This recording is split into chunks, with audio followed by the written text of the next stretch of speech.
Drop it now, or this conversation is over.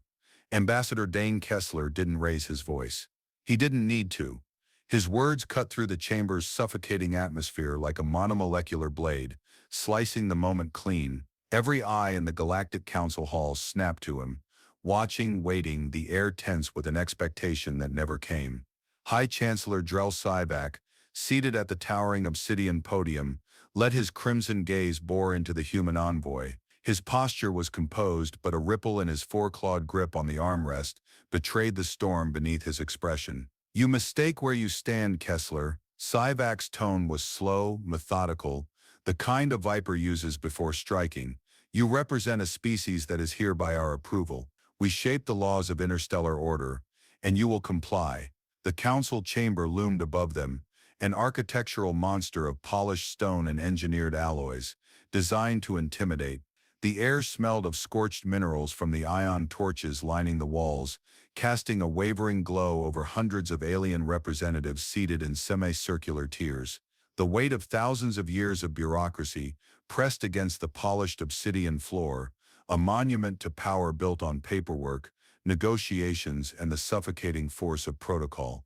And humanity had stopped answering their calls. Syvac leaned forward, baring serrated teeth glistening like broken glass beneath his diplomatic veneer. The laser plasma displays along the chamber walls flickered to life, scrolling through the technological compliance mandate in a dozen alien scripts, a slow, crawling parade of restrictions designed to grind innovation to dust under the pretense of control. "No species will deploy unregulated advancements," Syvac continued. "No research, no unauthorized constructions, no independent military initiatives without council oversight." His voice dipped lower. "Your species has enjoyed too much freedom. That time is over." Silence thickened the chamber. The council waited for the inevitable. A protest, a plea, a bitter fight for negotiation. Every species before had bent their knee. Kesler exhaled slowly, eyes scanning the self-important titans in their seated thrones. Their elaborate robes, their ceremonial medals forged in the weight of tradition. The stink of old power clung to them, a rotting empire convinced of its own permanence.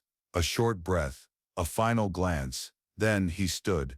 The chair scraped back, a single jagged note against the hush. Every eye, every sensory organ, every luminescent gaze locked onto him. Kesler adjusted his coat, brushing non-existent dust from the sleeve, and said the two words that detonated through the chamber like an orbital strike. "Not interested." He turned on his heel. The chamber erupted. Chairs slammed. Voices rose. A dozen languages collapsed into discordant outrage, alien timbers clashing in disbelief. The luminescent tendrils of the Arlen delegation flared in shock, while the Kavari representatives hissed through their exposed gills, barbs flexing in alarm. The hive mind delegates convulsed, their shared neural link fracturing under the sheer impossibility of what they had just heard. "You do not get to walk away from this, Kesler," Syvac thundered, slamming his claw against the cold ironwood podium, the impact echoing through the hall. But Kesler was already halfway to the exit. Council guard units shifted in place, their armor shifting like blackened exoskeletons, hands twitching toward their weapons. A single wrong move, and the hall would explode into something far messier than diplomacy. Kesler stopped at the threshold. Slowly he turned. His face betrayed nothing, but when he spoke, his words were sandpaper against steel. "You think you can smother us in rules," he said. "Strangle progress with paperwork. You think humanity needs your permission." He let the words hang. Then, a slight tilt of the head, almost amused. "That's cute." And with that he walked out. The council demanded an immediate response. They received nothing. Earth's embassies shut down within the hour. Diplomatic channels fell into absolute silence. The entire Terran communications network, once a constant buzzing presence in galactic affairs, went dark overnight. The void was deafening. At first the council dismissed it. A gesture, a tantrum, a primitive display of defiance before the inevitable compliance. But as days stretched into weeks, that certainty eroded. Something was wrong. No trade convoys, no starships, no response to formal summons. Humanity had always been loud, brash, unpredictable. Now they were nothing. They're waiting for us to come crawling. Minister Jarlian Voss sneered, her elongated mandibles clicking in amusement. They'll break. They all do. But Galactic Security Chief Tarkus Ven, who had studied human warfare for 2 decades, did not share her confidence. They are not waiting, he said, voice edged in something dangerously close to unease. They are moving. Sivak exhaled slowly, fingers curling against the stone of his seat. Then we move first. The first enforcement fleet arrived at Sol 3 weeks later. They expected a show of resistance. Terran patrol ships scrambling, diplomatic pleas, the usual pretense before surrender. Instead, they found nothing. No defense platforms, no orbital traffic, no human presence in the system whatsoever. The planet, the cradle of humanity itself, was gone. Sensors screamed across every spectrum, scouring the space where Earth should have been.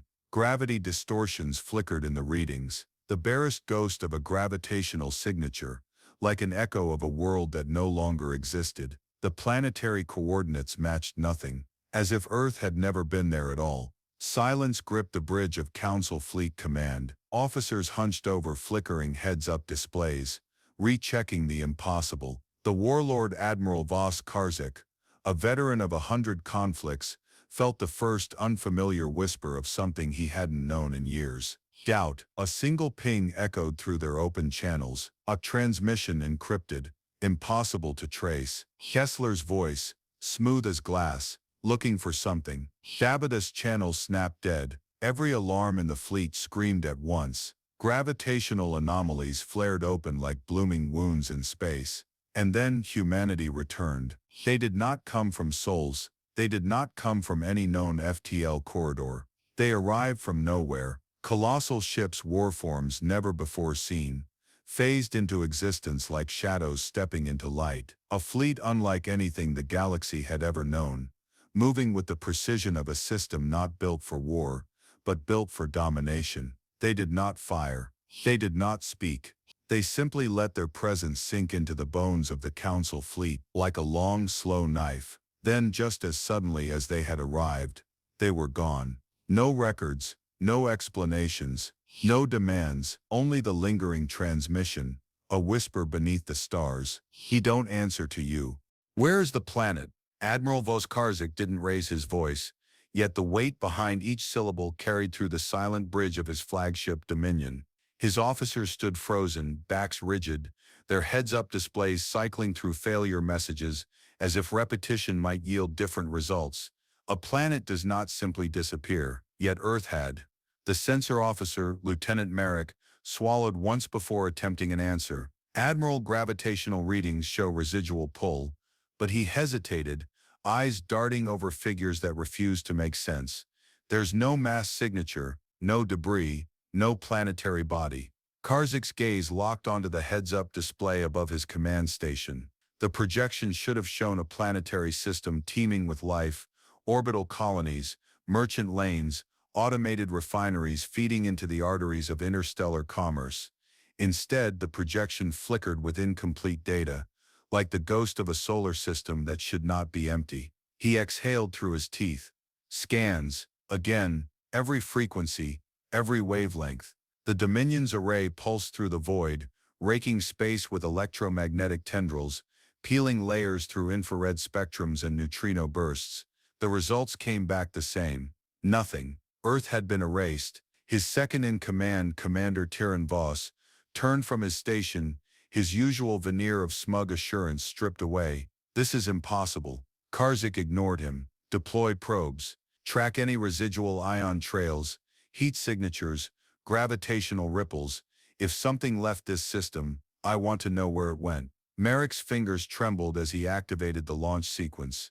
The probes fired out, streaking through the emptiness in a synchronized web, their autonomous systems running every conceivable test. Seconds ticked by. The bridge remained unnaturally silent, only the soft click of readouts, shifting between failure messages breaking the stillness. Then one of the probes screamed static before its signal fractured into nothingness. Karzak's fingers curled over the railing. What was that? The science officer's ochre-toned scales darkened in alarm, his gaze locked onto the fragmented data feed. Sir, Probe Alpha 7 detected something at the system's edge. Then it was gone. Karzik's jaw tightened. Define gone. Not destroyed, the officer whispered. Just missing. Voss straightened, shoulders squared. No impact signature. No debris. The officer shook his head. It was pulled into something. Karzik turned, his expression unreadable. His mind worked through probabilities, tactics, contingencies, yet none of them accounted for a civilization that could erase its own homeworld without leaving a trace. No planet, no human presence, just the lingering whisper of something far worse. Admiral, incoming transmission. The moment the words left Comms Officer Dale's lips, tension rippled through the bridge. Karzik turned slowly, his gaze snapping toward the laser plasma display hovering above the command deck. The transmission was encrypted, riddled with interference, but the voice that broke through was unmistakable. Dane Kesler, looking for something. Karzik's fingers tightened against the console. Kesler. The signal crackled, distorted yet mocking. Took you long enough. Thought you'd get here quicker. I suppose bureaucracy does slow things down. Karzik forced his tone flat. You will explain. A chuckle, low, measured. Explain what? That you're standing in the middle of nothing? Karzik's patience thinned. Your people, your planet, where are they? Silence stretched, thin as a blade's edge. Then Kesler spoke, voice carrying a dangerous undercurrent of amusement. Not here. Then the transmission cut, and the fleet's proximity alarms detonated across every console. They came from nowhere. Space itself twisted at the system's edge, warping into chaotic eddies of disrupted reality. Sensors struggled to recalibrate as gravity wells flared open, revealing the impossible. Ships, not just warships, monoliths of blackened alloys, their surfaces rippling with an unknowable energy that the Dominion scanners failed to classify. These weren't the Terran vessels recorded in the Council's databanks. These were something new, and they moved with an intent that sent a cold weight settling into Karzik's gut. Admiral, Voss murmured, his usual arrogance stripped raw. They weren't hiding. His fingers curled into fists. They were waiting. Karzik didn't answer. His attention remained on the silent formation of warships, their positioning deliberate, strategic. There were no erratic movements, no bluster, no overconfidence, just control. The first wave hit before a single order could be given. Electromagnetic disruptions rippled through the Dominion systems, shattering shields, scrambling heads-up displays, sinking claws into the fleet's neural link targeting arrays. The data streams fractured like splintered glass, artificial intelligence struggling against an invisible adversary. Weapons flickered uselessly, defense matrices collapsed. Humanity wasn't engaging in combat. They were disabling an opponent unworthy of a fight. Pull us back, Karzik snapped. The Dominion's pilots reacted instantly, thrusters firing as the fleet attempted to break formation. And then the gravity wells deepened. The Council ships lurched, engines shrieking under strain, dragged backward as if caught in the undertow of a collapsing star. Space around them twisted, folding in unnatural currents, and the Terran fleet vanished, not with an FTL burst, not with conventional drive signatures. They simply ceased to be, and the Council fleet was left gasping in the cold silence of failure. 12 hours later, the Council convened an emergency session. The chamber felt smaller, suffocating under the weight of unspoken dread. Representatives from across the galactic spectrum filled their tiered seats, eyes flickering toward Sivek, Karzik and Ven, waiting for answers. There were none. Karzik sat stiffly, his mind replaying every moment from the failed operation, searching for an explanation that didn't exist. Ven broke the silence first. They outmaneuvered us. Sivek's claws tapped against the armrest of his throne-like seat. We assumed they had fled. Ven exhaled through his nose, the deep scar across his temple twitching. No, they repositioned. The chamber's murmurs grew uneasy. Sivek's expression darkened. And now? Ven lifted his gaze, cold and measured. Now, Admiral Karzik will do what should have been done from the beginning. Karzik's stare sharpened. And what is that? Ven leaned forward, voice low. We hunt them. The words settled over the room, heavy, final. And somewhere, unseen in the black corridors of unregulated space, humanity was already moving. They weren't hiding. They were choosing their battleground. Hard lock on the target. Fire control active. Admiral Voss Karzek stared at the live feed on the laser plasma display, the fragmented data streaming from a surveillance drone hidden along the hyperlane corridor. The distant silhouette of a Terran warship drifted through the star-choked dark, its hull swallowing light in a way that made tracking impossible. Karzek's eyes narrowed. This was the first confirmed visual of a human vessel since the disastrous engagement at Sol's former coordinates. Unlike previous Council encounters, the ship wasn't running, wasn't cloaked, wasn't vanishing into untraceable vectors. It was waiting. Karzek's jaw clenched. Deploy the hunter squads, surround it from 3 vectors, make sure it has nowhere to go. The bridge crew moved as one, their hands flicking across control interfaces, relaying orders to strike groups positioned in hidden relay points throughout the system. The Council's finest warships, specially outfitted to counter Terran advancements, launched from their hidden formations, sweeping toward the lone ship with a coordinated assault pattern. Maintain silent running until we reach optimal strike distance, Karzek ordered, his voice a taut wire drawn too tight. For the first time in weeks, they had pinned down a fragment of humanity's fleet. This was it. His second-in-command, Commander Terran Voss, stood at his side, watching the engagement unfold with an expression bordering on relief. "They're getting careless," he murmured. Karzek said nothing. Something wasn't right. The warship ahead of them, sleek and motionless, bore none of the telltale distortions of a vessel preparing for FTL transition. No thermal bleed from escape thrusters, no maneuvering signatures. It hung there still and silent, a deep-sea predator playing dead on the ocean floor. The strike force closed in. Karzek's instinct screamed. His grip tightened over the command railing, eyes flicking to the expanding sensor feed as more data filtered in, gravitational readings, power fluctuations, residual ion wake patterns. He'd spent decades in war dissecting battlefield strategies, anticipating counterattacks before they materialized. This was not carelessness. This was a trap. "Pull them back," Karzek snapped, turning toward his comms officer. The words had barely left his mouth when the Terran warship flickered out of existence. Not a jump, not a teleport, a deconstruction of light, a slivered echo of something that had never truly been there. Voss swore. Decoy ship, alarms flared. From nowhere, human warships descended like closing jaws, emerging from untracked vector lanes that should not have existed.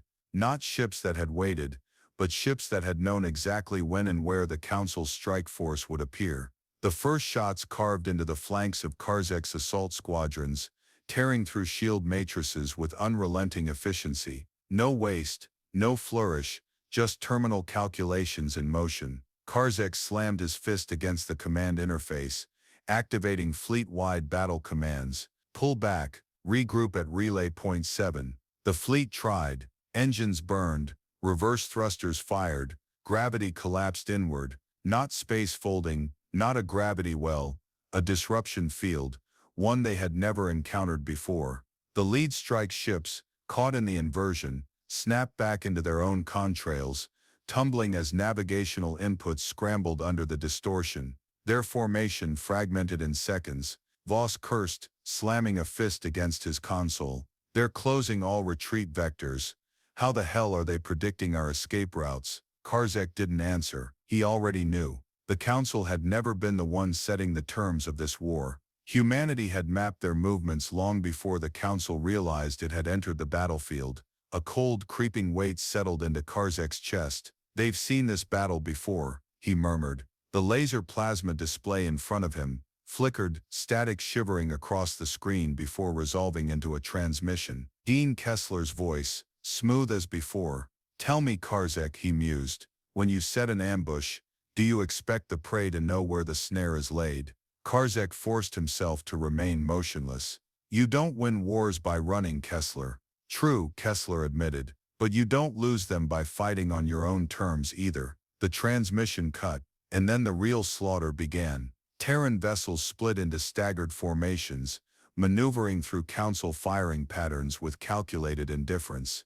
Every counter-offensive the Dominion launched was met with an immediate adaptive response, weapons locking onto blind spots before Council ships had even completed their adjustments. They weren't reacting, they were predicting. They're seeing us before we see them, Voss hissed through clenched teeth, watching the sensor feed fracture under the assault. Karzek's mind raced. There had to be a weakness, something the humans hadn't accounted for, some flaw in their overwhelming strategic dominance. Except this wasn't an attack born from overconfidence. Humanity was dismantling them piece by piece, methodically, mercilessly, like an execution performed in slow motion. A final transmission crackled through, Kesler's voice no longer amused, just certain. I warned you. The lead council battleship fractured under kinetic bombardment, splitting apart in a silent explosion of fire and steel. The council fleet had never been in control of this fight, and now, it was no longer a fleet. When the Dominion limped back into council space, its remaining ships damaged beyond function, Karzek sat in silence. The command chamber of the Galactic Council was deathly still, representatives staring at the projected battlefield reports, as if refusing to believe what their own eyes showed them. The enemy had not simply defeated the Council's warships, they had studied them, dissected them, rewritten the rules of engagement before a single Council officer had realized they were being played. Sivak's knuckles drummed once against the armrest of his throne. His crimson eyes burned with quiet fury. You will tell me, he said, voice low, why our forces were obliterated. Karzek exhaled slowly. His pride was gone. The only thing left was the bitter edge of reality sinking its teeth into his mind. They weren't testing us, he admitted, the words leaving his mouth like something rusted and broken. They were proving a point. Sivak's gaze darkened. Which is, Karzek lifted his head, voice level, final, we're not fighting a rebellion. A silence heavier than the weight of empires filled the chamber. Karzek rose from his seat, shoulders squared despite the loss written across his expression. We are fighting an opponent who never considered us a threat, and for the first time in its existence, the Galactic Council understood what it meant to be irrelevant. Deploy everything we have now. High Chancellor Drell Sivak's voice was a weapon unto itself, tempered steel wrapped in the cold veneer of authority. The Galactic Council War Assembly stood before him in tense silence, a collection of once arrogant diplomats, warlords and strategists who now bore the unmistakable weight of fear. Across the chamber, laser plasma displays fed real-time casualty reports from the front lines, tactical analyses, fleet engagement breakdowns, loss ratios that should not have been possible, entire battle groups erased before they could fire a single shot. Planets abandoned overnight, their infrastructures hollowed out like corpses left behind in the dark. The war wasn't just being lost, it was being rewritten. Admiral Voss Karzek, expression carved from stone, stood beside Security Chief Tarkus Ven, both men bound by a single irrefutable truth. The enemy had never fought them in good faith.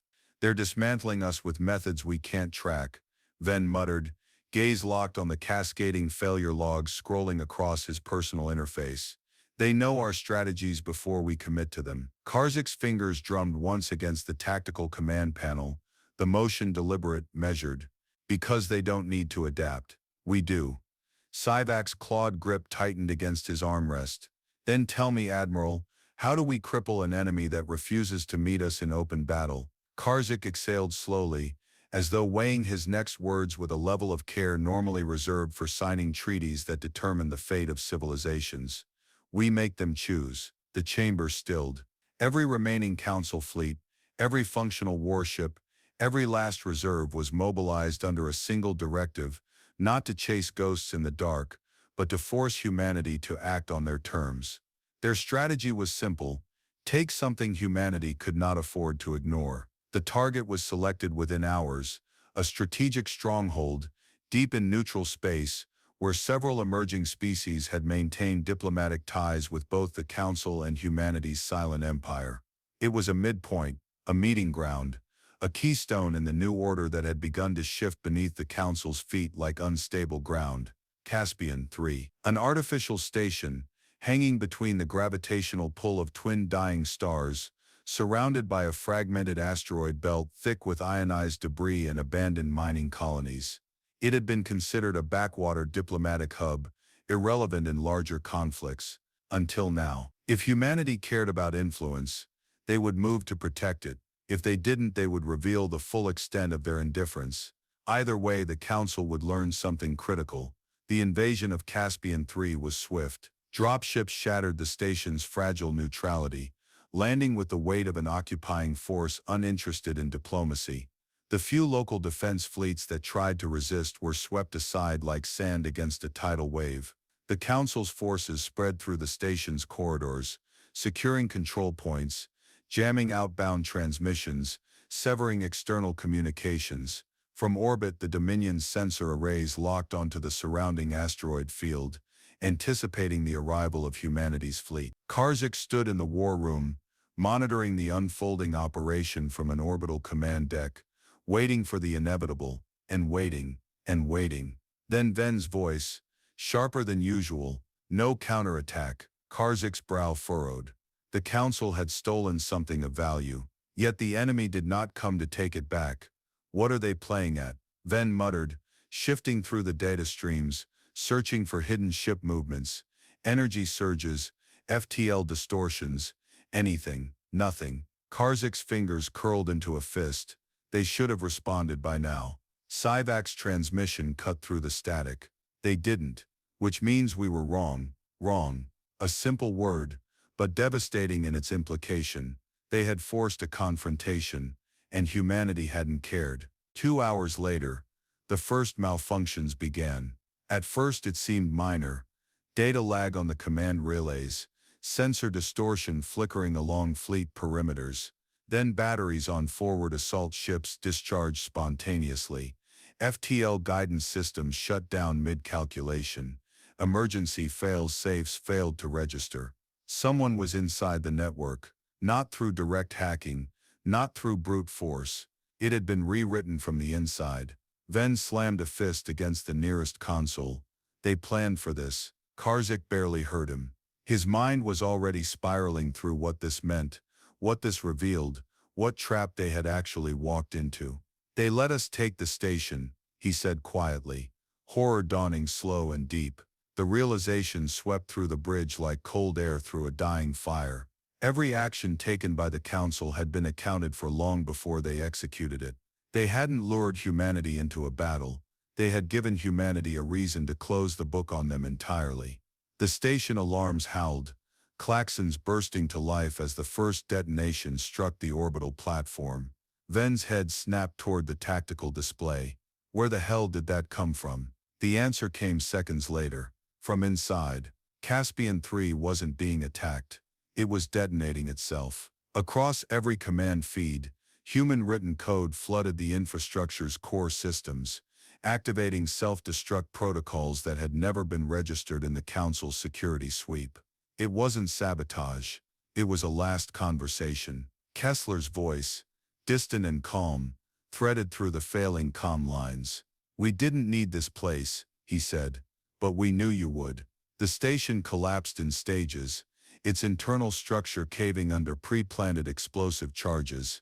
The fleet never even had time to react. Because then the real battle began.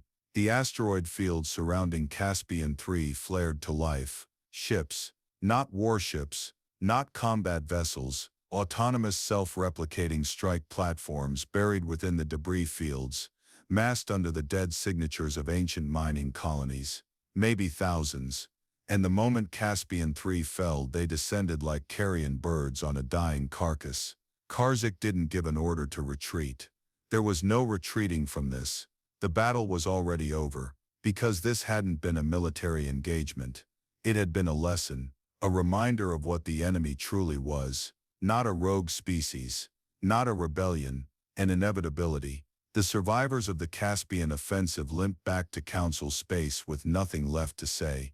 The Galactic Order was broken, because now, they understood they had never been the architects of power. They had been actors on a stage whose final curtain had already fallen. They're here. The word sent a ripple through the chamber, subtle but undeniable. The Council War Assembly, once a force that had dictated the course of civilizations, now sat in a silence thick with the weight of defeat. Admiral Vos Karzek barely moved, his gaze fixed on the laser plasma display projecting the incoming fleet's formation. The data feed was sparse, not because their sensors failed, but because the enemy was choosing what to reveal. Humanity had stopped hiding, they weren't deploying stealth, they weren't ambushing the Council's forces in the dark, they were arriving like a storm rolling in from the horizon, inevitable, unchallenged, unstoppable, and the Council, for all its legacies, for all its laws and decrees, could do nothing to stop it. High Chancellor Drell Sybok sat motionless, his four-clawed hand resting on the stone armrest of his throne, the tension in his grip the only sign of his growing unease. Across from him, Security Chief Tarkus Ven exhaled through his nose, shaking his head once before speaking. No demands, no ultimatums. They don't need them, Karzek said quietly. A cold, bitter silence. The primary defense fleet had collapsed within minutes, not from battle but from systems failure, ships failing before they could even fire.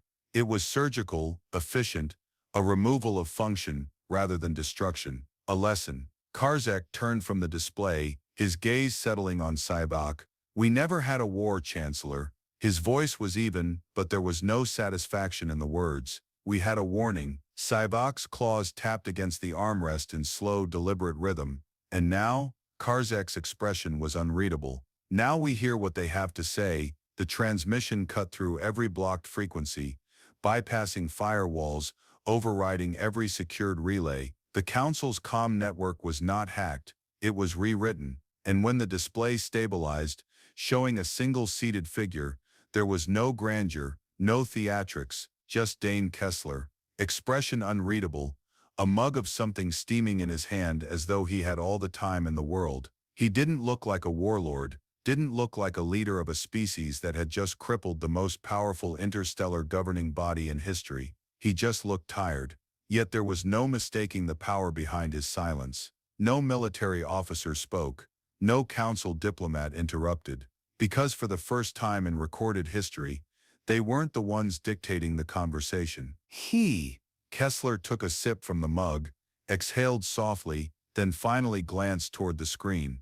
Right, he said. Let's not drag this out. Sybok leaned forward, the weight of centuries grinding into his posture. What do you want? Kesler lifted a brow, almost amused. See, that's been your problem from the start. He gestured vaguely with his free hand. You assume we're playing the same game. Ven's jaw tensed. You didn't want war. You didn't negotiate. You didn't retaliate when we took Caspian 3. He exhaled sharply, frustration bleeding into his voice. What is this then? Kesler let the silence linger, then placed the mug down on the table beside him. This, he said, voice quiet but absolute, is us leaving. Sybok's expression flickered. Leaving? Kesler nodded once. We're done here. The words hit the chamber like a physical force. The sheer casual dismissal of the Galactic Council's relevance stung deeper than any fleet lost, any station burned. Karzek's fingers curled into his palm. He wasn't sure whether it was anger, relief, or something worse. Kesler continued,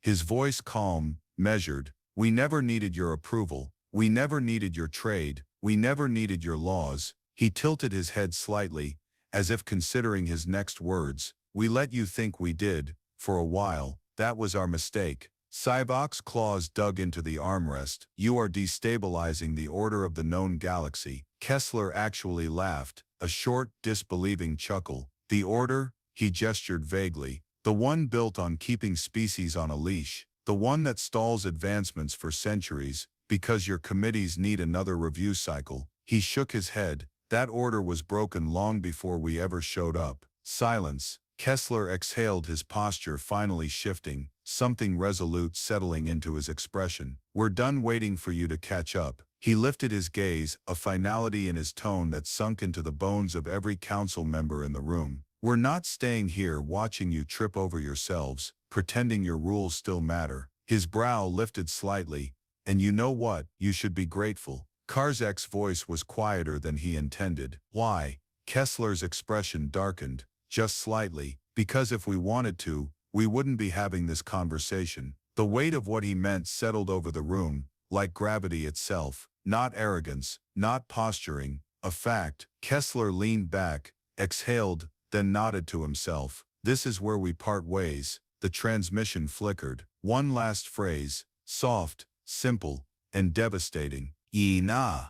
The screen cut to black, In the days that followed, the Galactic Council sent fleets to every known human-inhabited system. They found nothing. Every trace of Earth's influence had been wiped from star maps, not destroyed, not hidden, just gone. New gravitational anomalies littered deep space, unexplained corridors of energy weaving through dark sectors where FTL traffic had never been mapped. The Council's best analysts tried to explain it. None could, because humanity had never been within their reach. They had never needed the Council, and now the galaxy had been left behind. The last recorded data stream from the abandoned Terran relay stations was decrypted 6 months later. It wasn't a manifesto, it wasn't a warning, it wasn't even a threat, just a simple note, attached to an outdated Council directive left gathering digital dust. We don't answer to you. And with that, humanity was gone.